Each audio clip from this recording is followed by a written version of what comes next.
find the remainder if 2019 raised to 3 is divided by 2018 times 2020. If you want to try to answer, just pause the video. Okay, let's start. Okay, sulat na to first ang equation, which is 2019 raised to 3 over 2018 times 2020. So as you can see, pwede na ito ma-express si 2019 as 2019 times 2019 squared over 2018 times 2020. Copy 2019. Si 2019, pwede na ito siya ma-express as 2018 plus 1. So sunod na ito siya as 2018 plus 1 squared all over copy 2018 times 2020. Next is, copy lang si 2019. Using FOIL method, so ang answer ani 2018 plus 1 squared is 2018 squared plus 2 times 2018 plus 1. So, FOIL method lang naman siya. And then, copy 2018 times 2020. Next is, i-distribute na to si 2019, dili ah.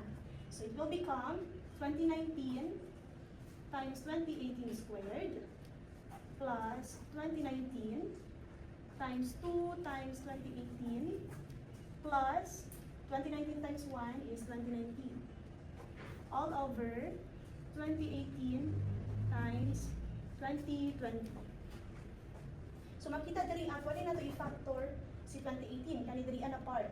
So atong i-factor out si 2018 diri mabilin is 2019 times isa ka 2018.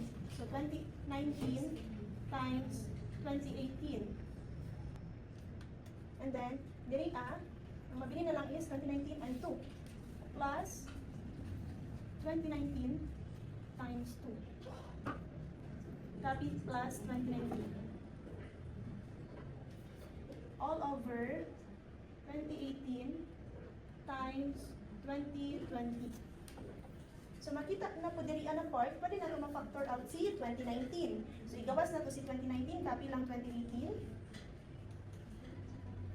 2019. So, ang mabilin diri 2018. Plus, diri i-factor out si 2019. So, mabilin 2.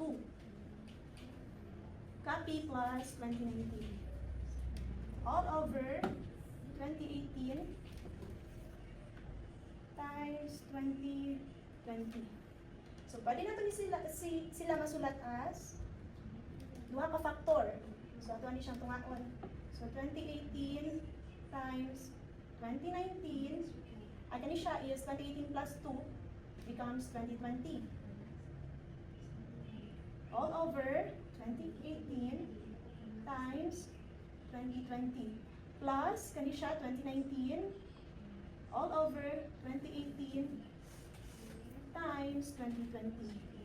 So pwede na ito ma-cancel out. Cancel out 2018, cancel out 2019. So ang mabili na lang is 2019 plus, kani siya, 2019 all over 2018 times 2020. So therefore, ang ato ang remainder karon is si 2019. So same anang mixed number. So 1 and 1/4, di ba? Kani siya is mo ni siyang ato ang quotient or ang answer. Mo ni ang atong remainder, mo ni ato ang divisor. So that's why ang remainder is 2019. The answer is letter B.